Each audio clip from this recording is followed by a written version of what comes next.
Panibagong araw po sa inyong lahat mga ka-GKB Shots! Bola doon, bola dito. Mga ka-GKB Shots, ngayon naman po ay pipili naman tayo ng 5 manglalaro na pasok sa ating panglasa mula point guard to center position. Mapalegendary man o kasalukuyan naglalaro pa hanggang ngayon sa liga ng NBA. At mga ka-GKB Shots, nais ko po kayong pasalamatan sa pag-subscribe sa ating munting kahanan, ang GKB Shots YouTube channel. At ngayon na may dumako tayo sa ating mga napiling manglalaro sa liga ng NBA with word jersey number 11 is starting to point guard position with word jersey number 11 Isaiah Thomas for point guard position. Ngayon naman ay sisilipin natin ang kanyang mga naiambag sa liga ng NBA noong kapanahunan niya. One of the greatest point guard in the era with playmaking skills, 2 times championship at isang final MVP awarded 1990 sa koponan ng Detroit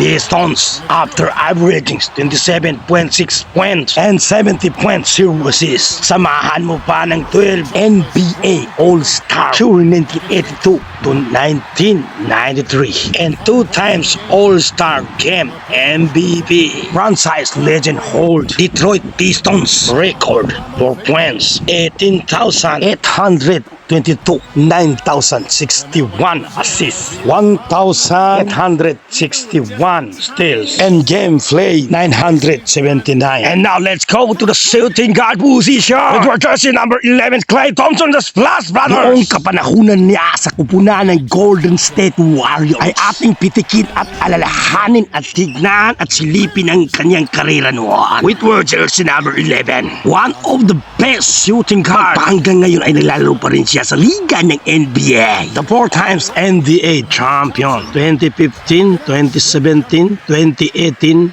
and 2022. 5 times NBA All-Star 2015 to 2019. Most points in a single quarter 47 points and most 3-pointer in a single game 14. NBA All-Defensive Second Year 2019. Kaya kahanga-hanga siya ang napili ko na pasok sa ating panglasa with word jersey number 11. At sa tingin ko naman sa lahat ng shooting guard with word jersey number 11, siya ang pasok sa banga. Diba? Mga ka-GKB Shots, ngayon naman ay dumako naman tayo sa small forward kung sino ang pasok sa ating panglasa. Yun naman ay wala nang iba kundi si jersey number 11 DeMar DeRozan. At ngayon alam naman natin kung ano ang records ng mamaw na yun. Pangalawang beses na natin siyang napili sa ating panglasa. Pero dahil jersey number 11 naman ang ating pinag-uusapan ngayon ay pasok na naman siya ulit sa ating panglasa. Noong panahon na naglalaro pa siya sa kupunan ng Chicago Bulls ay suot-suot niya ang jersey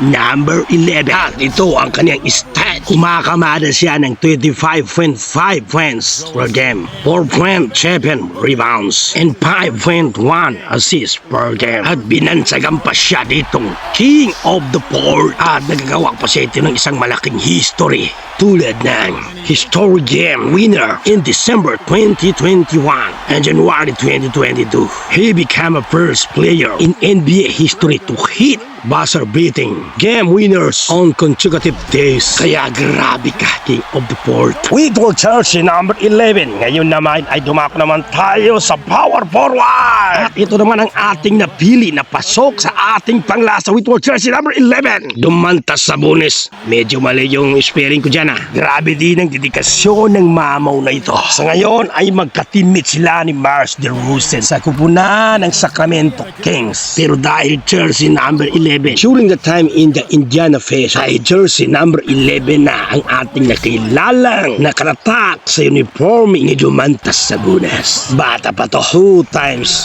All-NBA, 3 times All-Star NBA appearance.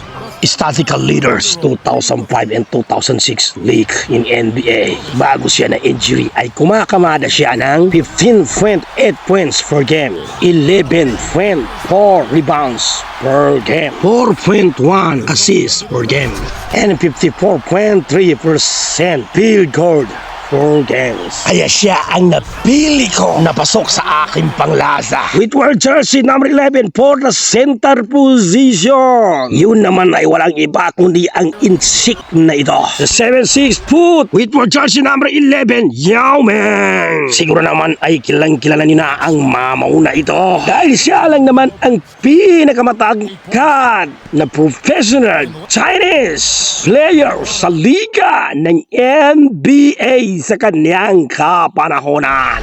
Legendary bukod sa matangkad, magaling pa.